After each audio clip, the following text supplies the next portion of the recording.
Although the headlines may be focused elsewhere, brave, determined Ukrainians are still battling to defend their homeland against Russian troops. They're fighting not only for their country, but on the front lines against one of the world's most dangerous aggressors. At its core, this is a war of ideals. Ukraine is fighting for freedom and the right to choose their own destiny through democratically elected institutions. Russia is not only fighting to erase the Ukraine nation as we know it. If Putin succeeds, he will be turning back the clock on international law around the world.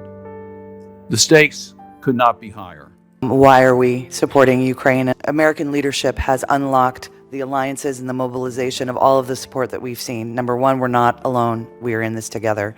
And number two, if we falter in our support, Russia will win.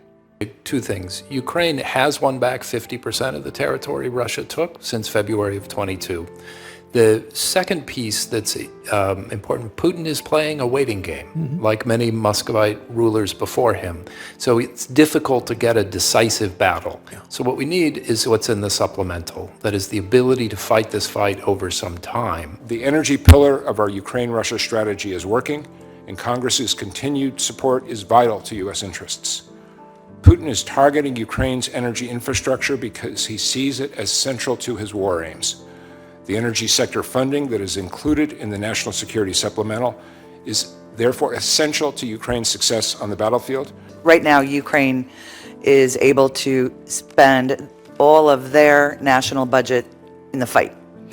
That means they don't have any resources to take care of their people and govern, which is as vital to keep up the unity of purpose and the resilience that we've seen from the Ukrainian people, because they're all in, both on the civilian and the military side.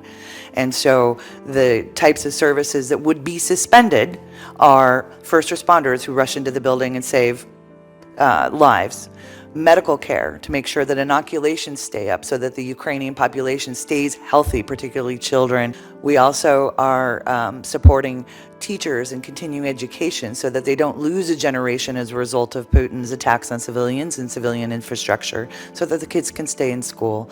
They are losing lives and giving blood. The least we can do is provide military assistance. And as all of you indicated, it's important in itself to protect sovereignty and democracy in Ukraine, but this is also a much broader challenge. We're building new defense technologies, the work that's being done in IT, all of that's included in this supplemental, and that's going to make us better able to defend Taiwan, to work in the South China Sea than we have otherwise.